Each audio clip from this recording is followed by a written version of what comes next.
شروع اللہ کا نام لے کر جو بڑا مہربان نہایت رحم والا ہے۔ ناپ اور تول میں کمی کرنے والوں کے لیے خرابی ہے۔ جو لوگوں سے ناپ کر لیں تو پورا لیں، اور جب ان کو ناپ کر یا تول کر دیں تو کم دیں۔ کیا یہ لوگ یہ نہیں خیال کرتے کہ اٹھائے بھی جائیں گے؟ یعنی ایک بڑے سخت دن میں، جس دن تمام لوگ رب العالمین کے سامنے کھڑے ہوں گے۔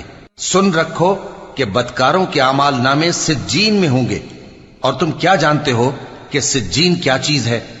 ایک دفتر ہے لکھا ہوا، اس دن جھٹلانے والوں کے لیے خرابی ہے، یعنی جو انصاف کے دن کو جھٹلاتی ہیں، اور اس کو جھٹلاتا وہی ہے جو حد سے نکل جانے والا گناہگار ہے۔ جب اس کو ہماری آیتیں سنائی جاتی ہیں تو کہتا ہے یہ تو پہلے لوگوں کے افسانے ہیں۔ ہرگز نہیں، بات یہ ہے کہ یہ جو اعمال بد کرتے ہیں ان کا ان کے دلوں پر زنگ بیٹھ گیا ہے۔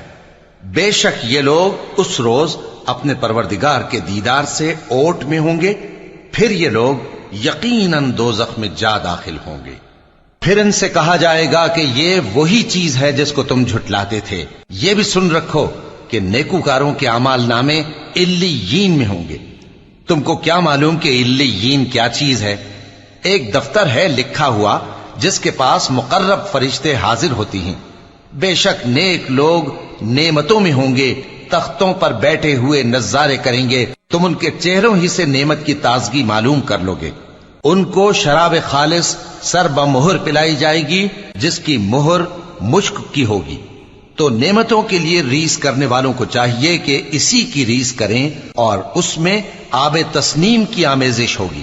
وہ ایک چشمہ ہے جس میں سے اللہ کے مقرب پیئیں گے۔ جو گناہگار یعنی کفار ہیں وہ دنیا میں مومنوں سے ہنسی کیا کرتے تھے، اور جب ان کے پاس سے گزرتے تو حقارت سے اشارے کرتے، اور جب اپنے گھر کو لوٹتے تو اتراتے ہوئے لوٹتے، اور جب ان کو یعنی مومنوں کو دیکھتے تو کہتے کہ یہ تو گمراہ ہیں، حالانکہ وہ یعنی کافر ان پر نگراں بنا کر نہیں بھیجے گئے تھے۔ تو آج مومن کافروں سے ہنسی کریں گے کہ مسندوں پر بیٹھے ہوئے ان کا حال دیکھ رہے ہوں گے۔ آج کافروں کو ان کے کاموں کا پورا بدلہ مل گیا نا۔